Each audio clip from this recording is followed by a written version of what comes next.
heureuse de vous retrouver pour cette nouvelle page d'information. Bonsoir à tous et bienvenue dans ce 19h. À la une de ce soir. L'atelier de validation du rapport d'évaluation du pacte de stabilité sociale et de croissance a pris fin ce mercredi. Même si le rapport a été adopté, de nombreuses recommandations ont été formulées par les syndicats qui plaident pour l'application des procès-verbaux de conciliation. Les détails dans cette édition. La situation reste tendue entre le gouvernement du Mali et la société canadienne de Barrick Gold Corporation. À ce jour, 4 hauts responsables maliens de la société ont été inculpés et placés sous mandat de dépôt pour blanchiment de capitaux et atteinte aux biens publics.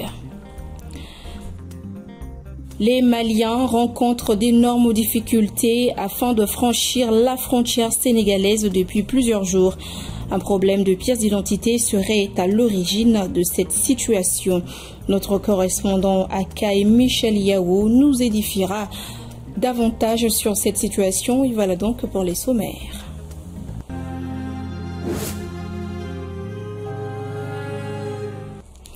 Bienvenue si vous nous rejoignez. Le ministère du Travail et ses partenaires sociaux étaient en conclave le lundi et le mardi dernier pour la validation du rapport d'évaluation du pacte de stabilité sociale et de croissance. Même si le rapport a été adopté, de nombreuses recommandations ont été faites par les syndicats qui plaident pour l'application des procès-verbaux de conciliation. Le compte-rendu est signé Amadou Diarra, Montalawatar. Il a permis d'apaiser le front social depuis plus d'une année, avec moins ou sans grève dans tous les secteurs. Pourtant, la mise en œuvre du pacte de stabilité sociale et de croissance, signé par une vingtaine de syndicats et des centrales syndicales, n'est pas à la hauteur des attentes. Effectivement, on a un sentiment de satisfaction, mais un peu partagé. Parce que je dis encore une fois de plus que si les PV de conciliation ne sont pas éteints, pour nous, syndicalistes, il y a beaucoup à faire encore. Parce que nous, on avait dit au départ que le préalable déjà, la mise en œuvre du pacte, était déjà d'éteindre les différents PV de conciliation. Malheureusement, on n'a pas arrivé à ce stade, mais c'est que sur les discussions en cours, et beaucoup de points sont déjà en gestation. Je pense que d'ici peu de temps, au sortir de cet atelier, que l'État va même s'engager déjà pour qu'on puisse éteindre tous les différents points des différents projets. C'est pour prendre en compte les préoccupations des partenaires sociaux que le ministère du Travail a organisé cet atelier d'évaluation du pacte de stabilité sociale. Durant 2 jours, le ministère, le patronat et les syndicats ont examiné le texte et fait des recommandations pour la satisfaction de toutes les parties. Poursuivre la campagne de vulgarisation du pacte de stabilité sociale et de croissance. Renforcer les capacités institutionnelles du ministère du Travail, de la fonction publique et du dialogue social. Transmettre aux différentes parties le rapport final de la commission de traitement et d'évaluation des procès-verbaux. Organiser l'atelier de validation du rapport final de la commission de traitement et d'évaluation des procès-verbaux. Transmettre aux différentes parties le rapport final de la commission de traitement et des procès-verbaux. Alors, faire un suivi régulier du respect de la liberté syndicale. Veiller à la protection des zones industrielles, améliorer la communication relative aux actions initiées dans le cadre de la promotion du Made in Mali et enfin accélérer la mise en œuvre des recommandations issues de la conférence sociale. Des recommandations seront mises en œuvre par le gouvernement. En tout cas, c'est ce qu'a promis le ministère du Travail, de la fonction publique et du dialogue social. Parce que, au bout du compte, il s'agit de pérenniser cette situation que nous avons obtenue. Et c'est grâce effectivement à la mise en œuvre et au respect des engagements de part et d'autre que nous parviendrons effectivement à atteindre les objectifs que nous sommes fixés. Une fois de plus, je remercie les uns les autres et je réaffirme l'engagement effectivement du gouvernement, en tout cas à jouer sa partition. Le pacte de stabilité sociale et de croissance vise à promouvoir le dialogue entre les syndicats et le gouvernement. Le document signé en août 2023 est valable jusqu'en 2027. La coordination des comités syndicaux de la DAF, des DRH, des CPS et des DFM de la primature et des départements ministériels a tenu ce mercredi au mémorial Modibo Keïta une assemblée générale commémorative de son 6e anniversaire. Une occasion pour le bureau de la coordination de partager avec les militants et les hommes de médias le bilan des activités dans le cadre de l'amélioration de leurs conditions de travail. Le compte-rendu est signé Bakary M. Sidibé. Face à des centaines de militants qui ont pris part à cette Assemblée générale de la coordination des comités syndicaux de la DAF, des DRH, des CPS et des DFM de la primature et des départements ministériels, le coordinateur a tenu à dresser le bilan des activités menées, parmi lesquelles nous pouvons noter l'application des heures supplémentaires trimestrielles dans tous les services. Un gain de cause obtenu grâce à l'engagement du ministre de l'économie et des finances. Malgré ces acquis, les défis restent à relever, dont l'harmonisation des primes et des indemnités prévues dans le pacte de stabilité sociale. On nous a dit que l'harmonisation des primes et indemnités est prévue dans le pacte de stabilité sociale et qui prend en charge notre préoccupation et qui est programmée pour 2025, janvier 2025. À la fin de janvier 2025, si le langage de l'État n'est pas respecté, nous allons prendre notre responsabilité. À partir du 3 février, nous allons prendre notre responsabilité. Comme d'aller tourner dans tous les services, ils sont de cet avis. C'est cet avis qui nous a été donné, qu'après la fin du mois de janvier, si réellement l'État n'a pas tenu son langage, l'harmonisation des primes et indemnités, qui résout notre problème, de prendre notre responsabilité. Tout en saluant les efforts déjà fournis par la coordination dans le cadre de l'amélioration des conditions de travail de ses membres, le représentant du ministre de l'économie et des finances a rassuré de l'accompagnement de son département. Il a invité par la suite ses fonctionnaires au travail bien fait pour le Mali nouveau. Le ministre de l'économie et des finances, M. Aluseni Sanou, empêché, qui me charge d'être là en son nom pour recevoir l'attestation de reconnaissance de la coordination des syndicats. Je suis très sensible, j'ai été très sensible à tout ce qui a été dit à son adresse, mais il me charge fondamentalement de dire à la coordination que seul le dialogue peut avoir raison de toutes choses. Les heures supplémentaires qui ont été obtenues l'ont été à la faveur du dialogue. Donc tant que le dialogue continue, c'est absolument certain que le département et les syndicats vont cheminer ensemble. La coordination des comités syndicaux de la DAF, des DRH, des CPS et des DFM de la primature et des départements ministériels a été créée le 17 septembre 2018. La cérémonie a été aussi mise à profit par la coordination de remettre des attestations de reconnaissance à des personnes dont notre collègue Youssouf Koulibaly qui se sont distingués à travers leur engagement à accompagner dans son combat. Je vous l'annonçais tout à l'heure dans les titres, la situation reste tendue entre le gouvernement du Mali et la société canadienne Barrick Gold Corporation. 4 hauts responsables maliens de la société ont été inculpés et placés sous mandat de dépôt le lundi 25 novembre 2024 pour blanchiment de capitaux et atteinte aux biens publics.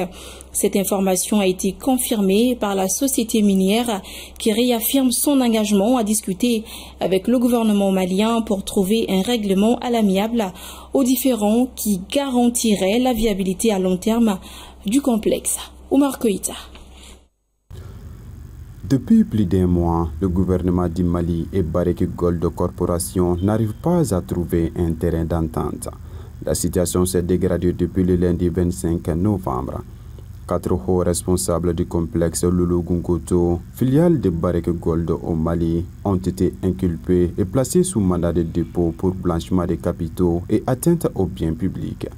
Dans un communiqué rendu public ce mardi, la société Barrick Gold conteste les charges.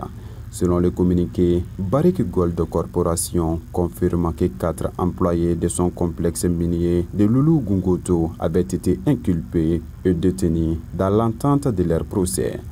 Tout en réfutant ces accusations, Barrick continuerait les discussions avec le gouvernement malien pour trouver un règlement à l'amiable du différend qui garantirait la viabilité à long terme du complexe. Nos tentatives pour trouver une solution mutuellement acceptable n'ont pas abouti jusqu'à présent, mais nous restons déterminés à échanger avec le gouvernement afin de résoudre toutes les réclamations contre la société et ses employés et d'obtenir la libération rapide de nos collègues injustement emprisonnés, a déclaré Marc Bristow, le PDG de la société. a rappelé que 4 employés de Barrick Gold avaient déjà été arrêtés en septembre pour des raisons non divulguées. Ils avaient été relâchés après plusieurs jours et Barrick Gold avait alors déclaré qu'une solution globale avait été trouvée au litige avec l'État malien. Mais les ministères des Mines et de l'Économie ont ensuite accusé Barrick Gold d'avoir manqué à ses engagements et ont dit avoir décidé d'en tirer toutes les conséquences. Ils évoquaient des risques sérieux pour l'avenir du groupe au Mali. Par ailleurs, l'Agence de développement régional de Ségou renforce les capacités des élus et des agents de 5 communes de la région 200 sur les notions de gouvernance, de gestion administrative et financière, de redevabilité et de l'exercice du contrôle citoyen. C'est à la faveur d'un atelier de 4 jours ouvert le 26 novembre 2024 dans la région. Une initiative qui s'inscrit dans le cadre du programme agroalimentaire pour la résilience intégrée et le développement économique au Sahel Pro-Aride, financé par le ministère des Affaires étrangères des Pays-Bas. Plusieurs communes du cercle 200 sont concernées par l'activité afin qu'elles puissent promouvoir la bonne gouvernance. Moussa Traoré, Soumaïla Aya, compte rendu. L'objectif de cette formation est de renforcer les capacités techniques des maires, des secrétaires généraux et des agents de l'administration communale pour le partage des actions de veille citoyenne en vue de la participation active des citoyens au processus local de prise de décision et de bonne gouvernance. Faire le renforcement des capacités de ces élus et agents communaux sur la gestion administrative et financière, la bonne gouvernance et assurer la citoyenneté pour qu'ils puissent assurer pleinement leur rôle de décentralisation. Cette formation contribuera également à renforcer les capacités des élus et des agents communaux afin d'améliorer le fonctionnement et l'efficacité de l'administration communale dans la gouvernance locale et la mise en œuvre des politiques publiques. Les participants au sortir de ces rencontres ont salué l'initiative et ont promis de mettre en œuvre les acquis en vue de l'amélioration des offres de services de qualité aux citoyens. Ces jours de formation nous permettra d'améliorer vraiment nos niveaux de compétences. Ça nous permettra aussi vraiment de faire l'évaluation de où en sommes-nous en termes de gouvernance locale, en termes de décentralisation au Mali. Aussi, chaque fois qu'il le faut, pour nous former dans nos rôles et nos responsabilités. Les autorités régionales ont souligné que cette formation permettra de renforcer les capacités d'analyse et d'influencer les acteurs et les élus communaux afin qu'ils puissent jouer leur rôle tout en améliorant leurs capacités de gouvernance. Nous savons que la bonne gouvernance administrative et la gestion financière sont les 2 domaines prioritaires des collectivités pour engranger le développement local. Qui parle de bonne gouvernance, il faut le contrôle citoyen, donc la redevabilité que les maires doivent aux citoyens. Il faut la bonne gestion des ressources internes et recouvrées. Donc le renforcement des capacités des maires, des secrétaires généraux et des régisseurs, donc des maires capitales, et je suis très ravi vraiment de cette organisation ce matin. L'initiative mise en œuvre par l'ADR de Ségou s'inscrit dans le cadre du programme agroalimentaire pour la résilience intégrée et le développement économique au Sahel, Pro-Aride, financé par le ministère des Affaires étrangères des Pays-Bas et qui concerne plusieurs communes de San, Suruntuna, Kimparana, Waki et Kanyéné. Franchir la frontière Mali-Sénégal au niveau de Diboli cause actuellement énormément de difficultés aux voyageurs pour une histoire de pièces d'identité. Notre correspondant Akaï Michel Yao nous édifie sur cette situation. En effet, les agents de sécurité sénégalais refoulent les voyageurs ne disposant pas de carte biométrique. Malgré les cartes NINA que présentent les voyageurs, les agents sénégalais refusent catégoriquement leur entrée sur leur territoire. Face à la situation, la compagnie Benso Transport, qui a vu débarquer certains de ses voyageurs, explique le nouveau contexte. Souvent,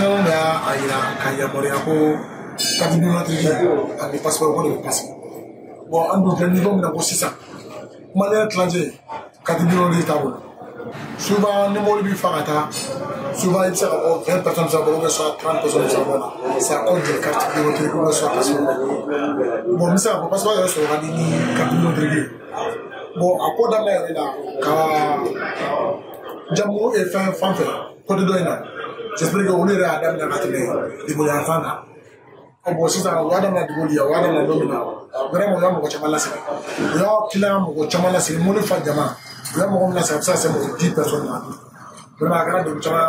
Parce que surtout le premier jour là, au moins je peux informer. Mais l'information on nous dit que les responsables de la société de transport soulignent que cette situation pose d'énormes problèmes au niveau de la clientèle et appellent à trouver rapidement une solution.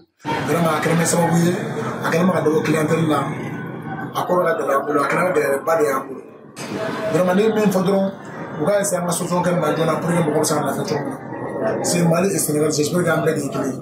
Parce que dans la manière dont la baffe est la rampe, on a ma wakarata, on a mis une fois, il faut se donner au lieu de la catégorie de l'Ugo, on va y avoir pour y avoir parce que c'est malin clair.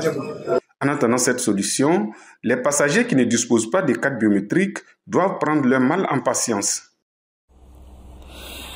Par ailleurs, dans le cadre de la Journée internationale des droits de l'enfant, la coalition malienne pour les droits des enfants COMAD, en partenariat avec Save the Children, a organisé ce mercredi 27 novembre 2024 un cercle d'échange à Bamako. Cet événement vise à renforcer les capacités des organisations de la société civile sur les droits de l'enfant 35 ans après l'adoption de la Convention des droits de l'enfant. Gabriel Keita, compte rendu.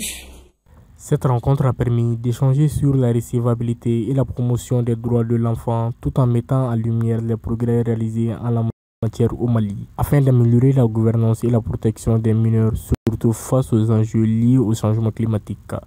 La 35e édition de la Journée mondiale de l'enfant, qui a pour thème international « Écouter l'avenir » et pour thème national la protection des droits de l'enfant et le changement climatique, répond aux besoins de l'accès des enfants à leurs droits fondamentaux. Ces thèmes interpellent tout le monde. Je répète, soyez citoyens partout où vous êtes. C'est à ce prix que le changement climatique sera sans grands effets sur votre vie. Ainsi, pour arriver à un monde respectueux des droits de l'homme. Notre droit de vivre dans un environnement sûr, notre droit d'apprendre, notre droit de rêver sans limite. C'est pourquoi nous devons redoubler d'efforts pour garantir l'accès à une éducation inclusive et de qualité pour chaque enfant, fille ou garçon, renforcer les mécanismes de protection contre toute forme d'abus et d'exploitation. Face aux défis causés par le changement climatique, plusieurs recommandations ont été formulées pour mieux protéger les enfants. Ces recommandations prônent surtout une coordination accrue entre les acteurs impliqués et l'intégration des questions environnementales dans les politiques de protection de l'enfant. Il faut harmoniser le code des personnes et de la famille avec le protocole de Maputo pour dire non à la discrimination entre filles et garçons. Il faut réouvrir toutes les écoles sans restriction sur toute l'étendue du territoire du Mali et assurer la protection. Il faut renforcer le suivi et l'application des mesures interdisant le châtiment corporel et intégrer les modules sur les droits de l'enfant dans les méthodes éducatives non violentes, la discipline positive, la parentalité positive, dans le circuit de formation des enseignants, des communautés, ainsi de suite. Réaliser une étude nationale sur les enfants en situation de rue, de mendicité et d'autres vulnérabilités. Cette initiative de la COMAD s'inscrit selon les autorités en droite ligne des besoins actuels en matière de protection de l'enfant. Face aux sécheresses et autres conditions météorologiques extrêmes, beaucoup de familles perdent leur principale source de revenus et sont contraintes de trouver de nouvelles sources. Elles font travailler les enfants, souvent au-delà de leur capacité physique, afin de subvenir à leurs besoins. Cette situation prive les enfants, des millions d'enfants, dans la jouissance de leurs droits fondamentaux à l'éducation et alimente le cercle vicieux de la pauvreté. Ce cercle d'échange a surtout été marqué par des panels de sensibilisation mettant l'accent sur la nécessité de continuer à promouvoir et défendre les droits des enfants au Mali. Les participants ont exprimé leur engagement à renforcer les actions en faveur des droits de l'enfant tout en intégrant les défis actuels tels que le changement climatique. Nous refermons cette édition par cette invitation de l'école polytechnique rurale Aliou Okone de Kalabankoro dans le cadre de la remise des attestations de diplôme à la promotion Son Excellence Colonel Lamine Kapori Sanogo aux techniciens d'agriculture, d'élevage et d'environnement des sortants de l'école polytechnique rurale Aliou Okone de Kalabankoro et EPRAC. La direction de l'EPRAC, le personnel et les enseignants vous prient de bien vouloir honorer de votre présence à la dite cérémonie le samedi 30 novembre 2024 à partir de 9h30. Merci à tous ceux qui ont contribué à la réalisation de cette édition. Grand merci à vous également de l'avoir suivi. Au plaisir de vous retrouver très bientôt pour de nouvelles informations. D'ici là, prenez bien soin de vous. Bonsoir.